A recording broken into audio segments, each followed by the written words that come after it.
हरे कृष्ण, राधे राधे। स्वागत है आपका हमारे चैनल द रिलीजियस लाइफ में। कान्हा जी की कृपा आप पर और आपके परिवार पर हमेशा बनी रहे। दोस्तों, आज के इस वीडियो में आप सुनेंगे माघ मास के महात्म के 19वें अध्याय की कथा। 19वें अध्याय में बटुक एवं गंधर्व कन्याओं के श्राप की कथा का वर्णन किया गया है।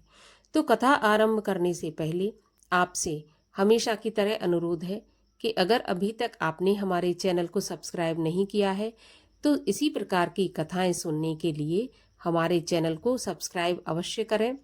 और आज की कथा अच्छी लगे तो लाइक ज़रूर करें और ज़्यादा से ज़्यादा शेयर करें, कमेंट में हरे कृष्ण लिखें। साथ ही हमारे चैनल पर दुर्गा सप्तशती की कथाएं भी सुनाई जा रही हैं, तो वो भी आप अवश्य सुनें। तो चलिए अब हम शुरू करते हैं माघ मास के महात्म का 19वां अध्याय।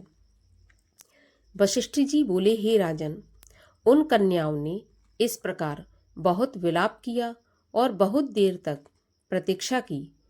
पश्चात उसके प्रेम की बेड़ियों में जकड़ी हुई वे वेदना से व्याकुल होकर धैर्य धारण कर माता पिता के भय से अपने घर वापस आईं। घर आकर वे सब जल यंत्र के पास गिर पड़ी। यह देखकर उनकी माताओं ने पूछा, यह क्या हुआ? तुम सबको इतना विलंब कहाँ हुआ? कन्याओं ने कहा, किन्नरियों के साथ सरोवर पर खेलती और गाती हुई आनंद मग्न होने से हम लोगों को दिन का पता नहीं चला। हे माता, मार्ग की थकावट से हमारे स्तन कंपायमान हैं और मोहवश कुछ कहने में हम असमर्थ हैं। हे राजन, ऐसा कहकर वे कन्याएं मणिभूमि पर लेटकर अपने आशय को छिपाती हुई प्रसन्न चित्त हो अपनी अपनी माताओं से बातचीत करने लगी। उस समय न कोई आनंद पूर्वक मयूर को नचाती, न तोते को पढ़ाती, न नेवले को लाड करती, न मैना को पुकारती और न सारसों के साथ खेलती। वे ना तो आपस में विनोद करती, न घर में क्रीड़ा करती, न भाई बंधुओं से बोलती, न बीड़ा बजाती और न वे कल्प वृक्ष तथा मंदार के फूलों की सुगंध युक्त मीठा मधु ही पीती थी। वे कन्या योगिनियों की भांति उस ऐश्वर्य पुरुष में चित्त लगाए हुए थीं। उनके झरोखों के निकट फुहारों से जो जल बिंदु बरसते थे वे मानो चंद्रकांत मणि के समान आंगन में प्रतीत होते थे। खिड़की में बैठकर अश्रु बहाते हुए आंखों को इधर उधर घुमाती थीं। कभी कमल दलों की सैया बनाती थीं और कभी वे शीतल केले के पत्तों द्वारा सखियों से पंखा ढुरवाती थीं।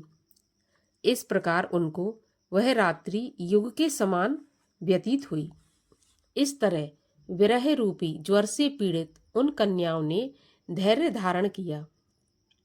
प्रातःकाल सूर्य नारायण को देख मन में प्रसन्न हो अपनी अपनी माताओं से कहकर वे सब गौरी का पूजन करने उसी सरोवर के पास गईं और उसी प्रकार पहले जैसी क्रिया से स्नान करके फूल तथा धूप से गौरी पूजन करके वे देवियां वहीं पर बैठकर गाने लगीं। उसी समय वह ब्राह्मण भी स्नान करने के लिए अपने पिता के स्थान से उस अछूत सरोवर पर आया। अपने प्रियतम को देखकर वे कन्याएं बड़ी प्रफुल्लित हुईं और शीघ्र ही उस ब्रह्मचारी के पास जाकर एक दूसरे का हाथ पकड़कर चारों ओर से उसको भुज पास में घेर कर बोली, हे मूर्ख, कल तो तुम हमें छोड़कर भाग गए थे, परंतु आज नहीं भाग सकते क्योंकि हम लोगों ने तुमको अपना पति चुन लिया है। अब इसमें कुछ विचार मत करो। इस प्रकार उनके बाहुपाश के जाल में बंधे हुए उस विप्र ने कहा, तुम सब कल्याण के लिए प्रिय और अनुकूल वचन कह रही हो, परंतु मेरा प्रथम आश्रय ब्रह्मचर्य है। गुरुकुल में अभी वेद पढ़ रहा हूँ, इसलिए उसकी मर्यादा में रहकर अपनी रक्षा करना मेरा धर्म है। हे कन्याओं, मैं इस समय ब्रह्मचर्य आश्रम में रहकर विवाह करना धर्म नहीं समझता। उसके ऐसे वचन सुनकर वे कन्याएं कोयल की भांति मधुर वाणी में बोली, धर्म से अर्थ, अर्थ से काम और काम से धर्म का फल उदय होता है।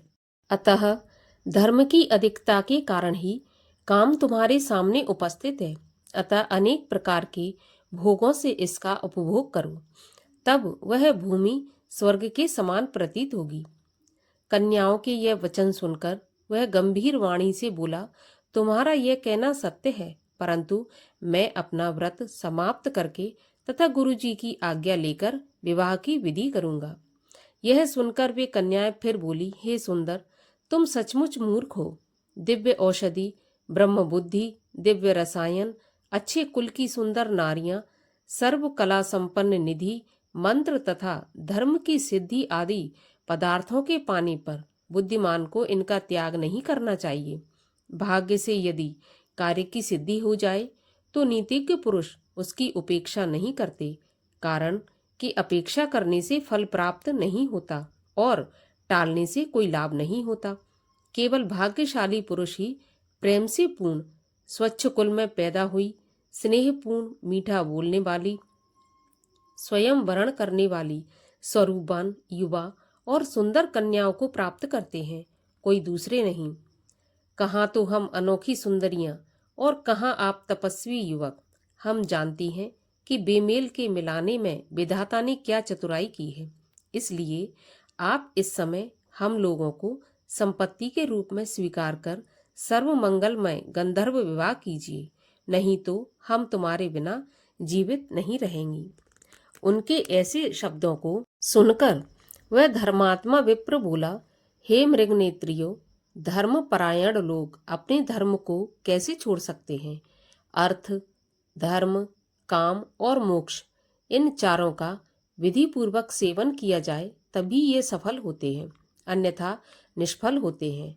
मैं व्रती रहकर कुसमय के विवाह में नहीं बंधूंगा। जो लोग क्रिया के समय को नहीं जानते, उनकी क्रिया कभी सफल नहीं होती। हे कन्याओं, सुनो, मेरा चित्त इस समय धर्म के विचार में लगा है, इसलिए मैं तुम्हारा वरण नहीं करूंगा। ब्राह्मण के ऐसा कहने पर वे परस्पर एक दूसरे की ओर देखने लगीं। उसके पश्चात प्रमोदनी ने उसके चरण पकड़ लिए। सुशीला और सुस्वरा उनकी दोनों भुजाओं को पकड़ने लगी। सुतारा ने आलिंगन किया और चंद्रिका ने मुख चूम लिया। तब भी वह ब्रह्मचारी निर्विकार बना रहा। पश्चात उसने अत्यंत क्रोधित होकर उनको श्राप दिया कि तुम पिशाचनियों की तरह मेरे शरीर से लिपटी हो, अतः तुम पिशाचनी हो जाओ। इस प्रकार उससे ऐसा श्राप सुनकर वे कन्याएं उसे छोड़कर उसके सम्मुख खड़ी हो गईं और कहने लगीं, हमने क्या पाप किया जो तुमने हमको ऐसा कठोर श्राप दे दिया? प्रिय करने में अप्रिय किया, इस तुम्हारी धर्मज्ञता को धिक्कार है। हमने सुना है कि प्रेमियों से, भक्तों से और मित्रों से द्रोह करने वाले लोगों के सुख दोनों लोक में नष्ट हो जाते हैं। इसलिए तुम भी हम लोगों के श्राप से शीघ्र ही पिशाच हो जाओगे। इस तरह क्रोध व्यग्र वे कन्याएं हाँफती हुई भूख से व्याकुल हो गईं। हे राजन, परस्पर श्राप के कारण उसी सरोवर पर वे कन्याएं और वह ब्रह्मचारी सब पिशाच पिशाचनी हो गए और कठिन शब्दों में चिल्लाते हुए अपने पूर्व जन्म के पाप के कर्म फल को भोगते हुए समय व्यतीत करने लगे। हे राजन, पूर्व जन्म के किए अच्छे और बुरे कर्म समय पाकर ही प्रकट होते हैं, इनको देवता भी नहीं बदल सकते। अब तो इनके माता पिता इनकी करतूतियों पर इधर उधर रुदन करने लगे और कहने लगे, बाहरे बालकों का प्रमोद, देवगति का उल्लंघन नहीं हो सकता। उसके बाद ये पिशाच रात दिन दुखी रहते हुए भोजन के लिए सरोवर के तट पर इधर उधर फिरने लगे। बहुत दिन के बाद मुनियों में श्रेष्ठ लोमस ऋषि पौष शुक्ल चतुर्दशी को अछूत सरोवर में स्नान करने आए। क्षुधा से व्याकुल उन पिशाचों ने जब मुनि को आते हुए देखा, तब उनकी हत्या करने के लिए गोला बनाकर उनकी ओर दौड़े, लेकिन वे लोमश के तीव्र तेज से जलने लगे और उनके सामने खड़े नहीं रह सके, दूर हट गए। इतने ही में वेदनिधि ब्राह्मण भी वहां पर आ गए। हे राजन, उन्होंने लोमस ऋषि को देखकर साष्टांग प्रणाम किया तथा मस्तक नवाए हाथ जोड़कर सुंदर वचन कहने लगे। बड़े भाग्य से साधुओं का समागम होता है। जो लोग गंगा आदि तीर्थों में सदैव स्नान करते हैं और सज्जनों का सत्संग करते हैं। ऐसे श्रेष्ठ लोगों का संग अति उत्तम होता है, जो स्वर्ग को देने वाला और रोगों को नष्ट करने वाला है। वशिष्ठ जी बोले, ऐसा कहकर वेदनिधि ने चिरकाल का अद्भुत सब हाल कह सुनाया कि ये सब गंधर्व कन्या है और यह बटुक मेरा पुत्र है। ये सब परस्पर श्राप के बस हो मुनिवर, मुख नीचा किए आपके सम्मुख खड़े हैं। आपके दर्शन से आज इन बालकों का उद्धार हो जाएगा, जैसे कि सूर्य के उदय होने पर अंधेरा मिट जाता है। हे राजन, ऐसा सुनते ही दयालु लोमस ऋषि के नेत्रों में जल भर आया और उस पुत्र के दुख से दुखी वेदनिधि ब्राह्मण से बोले, हे विप्र, मेरे प्रसाद से बालकों को शीघ्र स्मृति पैदा होगी। मैं उस धर्म को कहता हूँ जिससे इनका आपस में श्राप विलीन हो जाएगा। इस प्रकार माघ मास के महात्म का 19वां अध्याय यहीं पर समाप्त होता है। 20वें अध्याय की कथा सुनने के लिए और सभी प्रकार की धार्मिक कथाएं और व्रत कथाएं सुनने के लिए चैनल को अवश्य सब्सक्राइब कीजिए।